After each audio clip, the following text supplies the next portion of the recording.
Langit pagi Jakarta tampak cerah ketika Aurelia Maheswari berdiri di depan jendela kaca kantornya yang menjulang tinggi. Dari lantai 25, kota terlihat seperti miniatur tertib, sibuk, dan penuh harapan. Seperti hidupnya saat ini. Di usia 29 tahun, Aurelia dikenal sebagai CEO termuda dan tercantik di industri properti.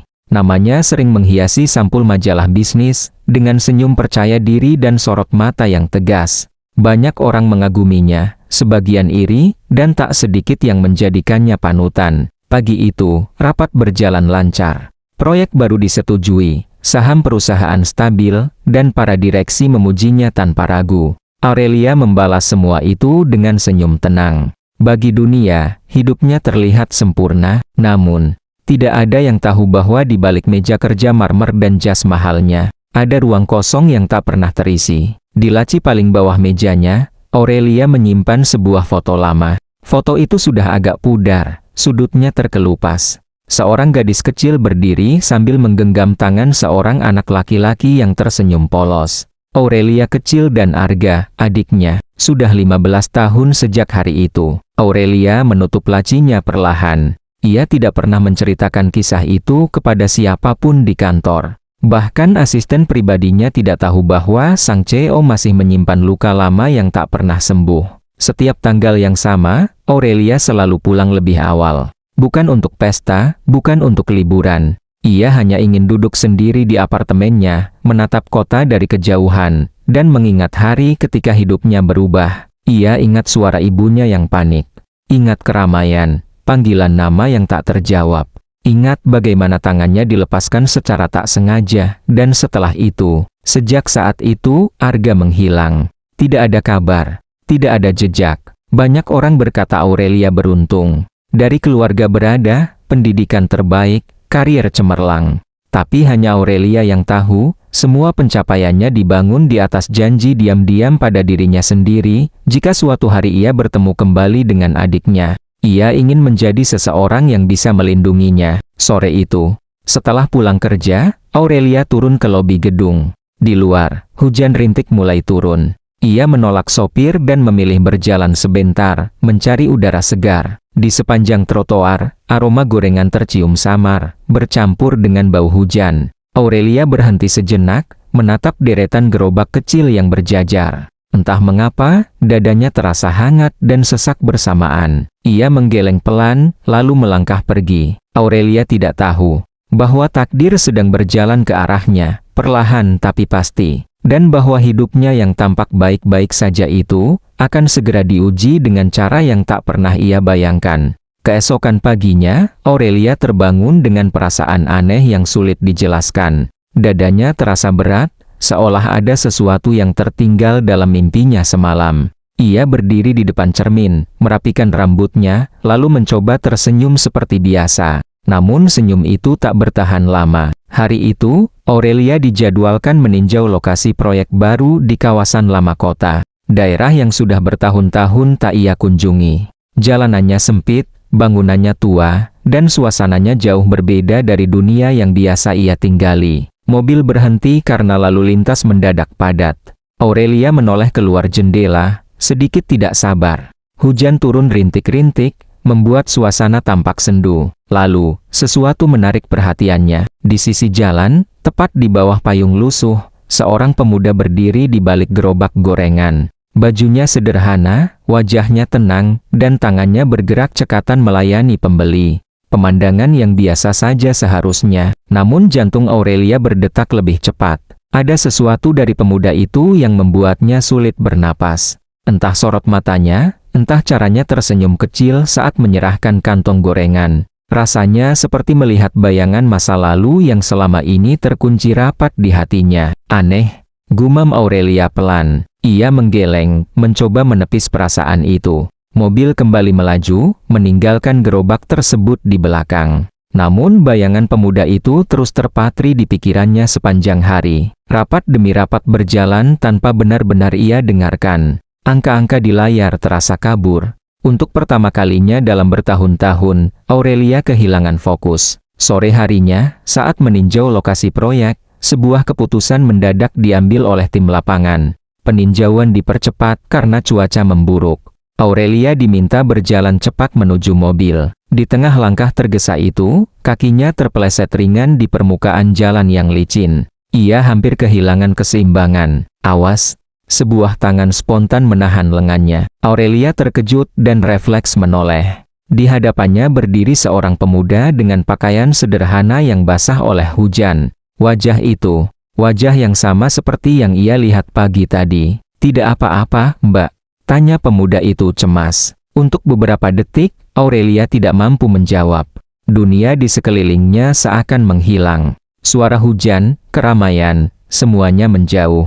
Yang tersisa hanya satu perasaan aneh yang menghantam dadanya dengan keras. Ia menatap pemuda itu lebih lama dari seharusnya. "Terima kasih," jawabnya akhirnya. Suaranya hampir tak terdengar. Pemuda itu tersenyum kecil, lalu melepaskan pegangan tangannya dengan sopan. "Hati-hati jalannya. Di sini licin." Aurelia mengangguk, masih terpaku. Pemuda itu berlalu, kembali ke arah gerobaknya yang terlihat di kejauhan. Saat itulah Aurelia menyadari sesuatu yang membuat tubuhnya gemetar. Di pergelangan tangan pemuda itu, tergantung gelang kain usang berwarna biru, gelang yang sangat ia kenal. Gelang yang dulu ia ikatkan sendiri di tangan adiknya, 15 tahun lalu. Napas Aurelia tercekat.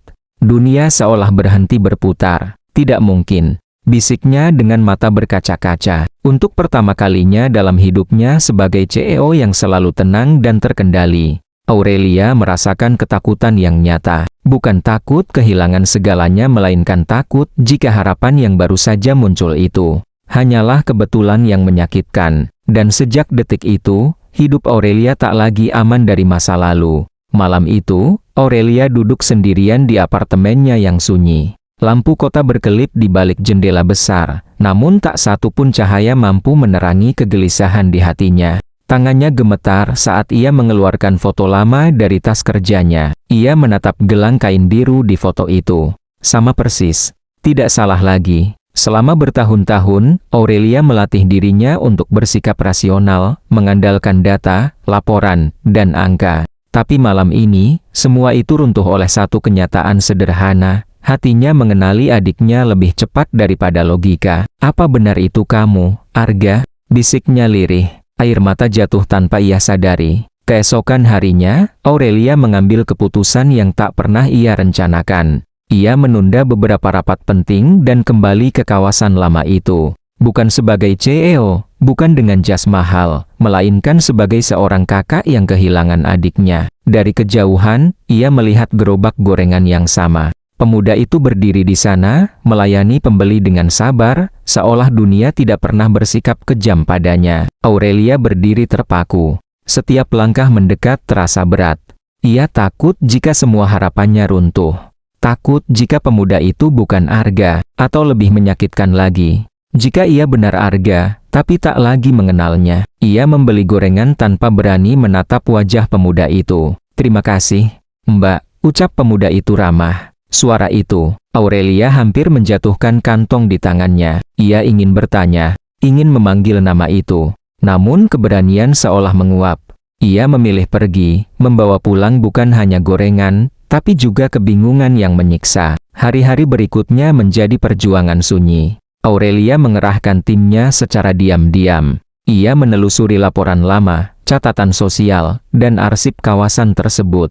Namun rintangannya tidak sedikit. Banyak data hilang, banyak cerita saling bertentangan. Ada yang berkata pemuda itu sudah lama tinggal di sana, ada pula yang tak tahu apa-apa tentang masa lalunya. Setiap kegagalan membuat dada Aurelia semakin sesak.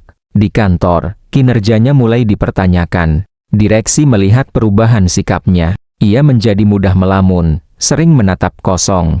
Dunia yang dulu ia kuasai kini terasa rapuh. Namun satu hal sudah ia tetapkan, ia harus tahu kebenarannya, apapun risikonya. Suatu sore, hujan kembali turun. Aurelia berdiri di depan gerobak itu, lebih lama dari biasanya. Pemuda itu menatapnya heran. "Mbak sering kesini ya?" tanyanya sambil tersenyum. Aurelia menelan ludah. "Inilah saatnya. Atau mungkin bukan." "Boleh saya tanya sesuatu?" Suaranya bergetar. Pemuda itu mengangguk. "Silakan." Aurelia menatap gelang biru di pergelangan tangannya. Jarak antara mereka terasa sangat dekat, namun kenyataan seolah membentangkan jurang yang dalam. "Kamu, sejak kapan tinggal di sini?" tanyanya pelan. Pemuda itu terdiam sejenak, lalu tersenyum tipis.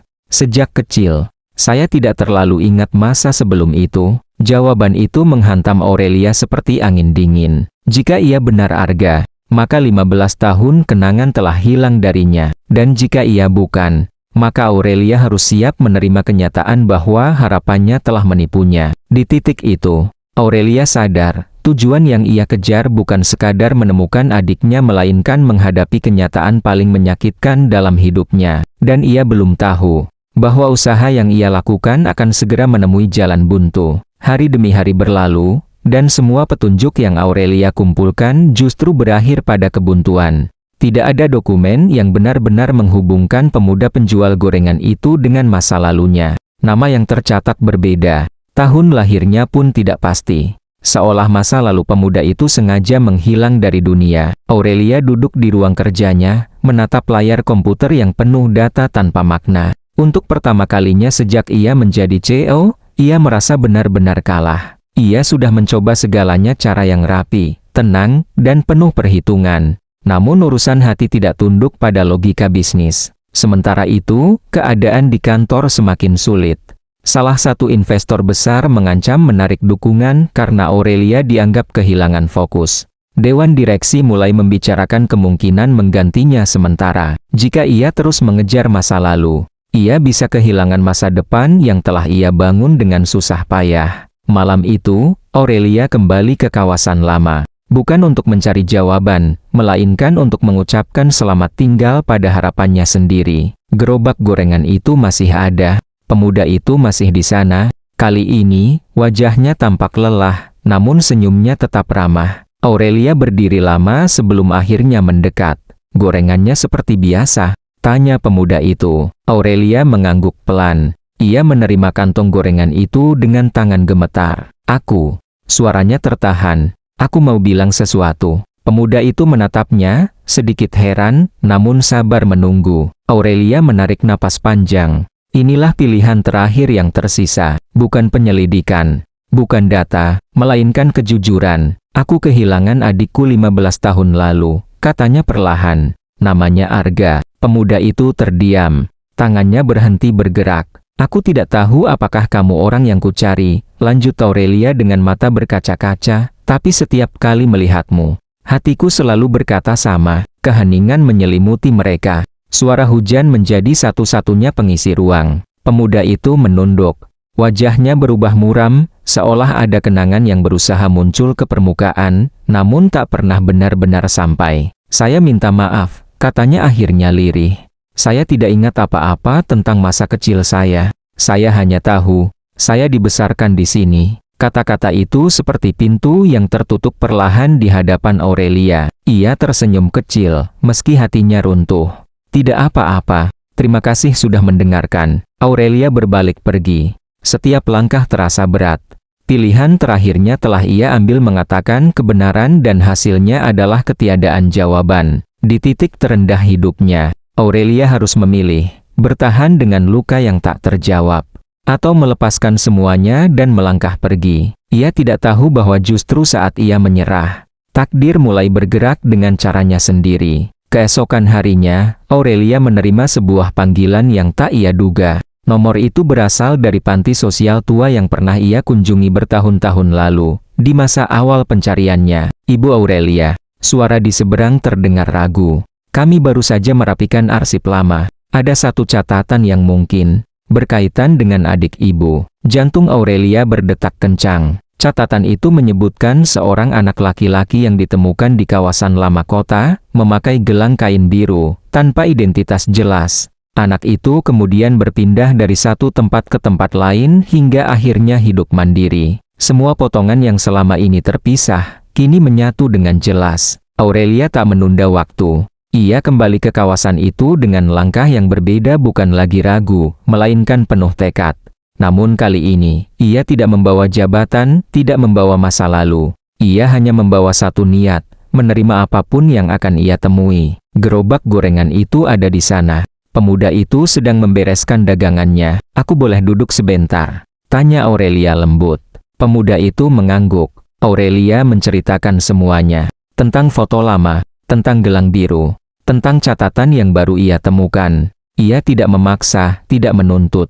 Ia hanya berbagi cerita seolah sedang membaca kenangan untuk dua orang. Pemuda itu mendengarkan dengan mata berkaca-kaca. "Saya tidak ingat wajah," katanya pelan, "tapi sejak kecil saya selalu merasa ada seseorang yang hilang dari hidup saya." Aurelia mengeluarkan foto itu dan meletakkannya di antara mereka. Pemuda itu menatap lama, lalu menutup mata. Napasnya bergetar. "Saya tidak tahu kenapa, tapi foto ini membuat dada saya terasa hangat," ucapnya lirih. Aurelia menggenggam tangannya dengan lembut. "Tidak apa-apa jika ingatanmu tidak kembali sekarang. Aku hanya ingin kamu tahu, kamu tidak sendirian." Hening sejenak.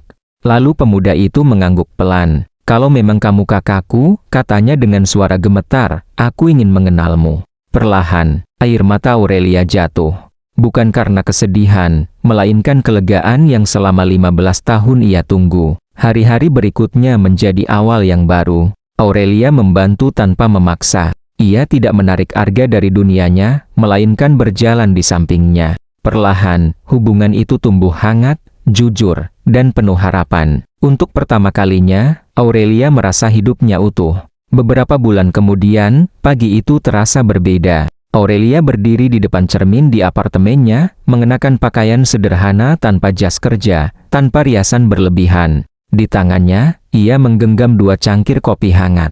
Di ruang tamu, Arga duduk di sofa, masih terlihat canggung, namun senyumnya kini lebih sering muncul. Ia belum mengingat masa lalunya sepenuhnya, tetapi ada sesuatu yang tumbuh pelan-pelan di antara mereka, rasa aman. Aurelia tidak pernah memaksanya berubah. Ia tidak mengangkatnya dari gerobak gorengan dengan gegap gempita. Ia tahu, adiknya bukan sesuatu yang harus diselamatkan, melainkan ditemani. Gerobak itu masih ada, namun kini, Aurelia sering berdiri di sampingnya, ikut membungkus gorengan dengan tangan yang dulu hanya terbiasa memegang pena mahal. Banyak orang tak menyangka, CEO muda yang sering mereka lihat di layar kini tersenyum di pinggir jalan, menikmati tawa sederhana. Suatu sore, saat matahari condong ke barat, Arga menatap Aurelia lama. "Mbak," ucapnya pelan, lalu berhenti sejenak.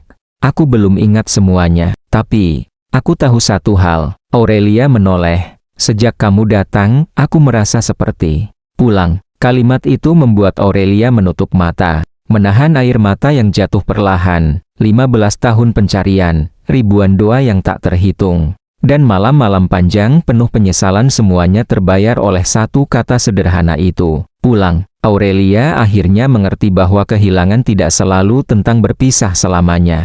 Kadang, kehilangan hanyalah jalan panjang untuk menemukan kembali dengan cara yang lebih dewasa, lebih tulus. Ia belajar bahwa kesuksesan terbesar bukanlah gelar atau kekayaan, melainkan keberanian untuk membuka hati dan memaafkan masa lalu. Di bawah langit senja, kakak dan adik itu berdiri berdampingan. Tidak sempurna, tidak lengkap dengan kenangan, namun cukup. Karena pada akhirnya, keluarga bukan tentang ingatan yang utuh melainkan tentang hati yang memilih untuk tetap tinggal.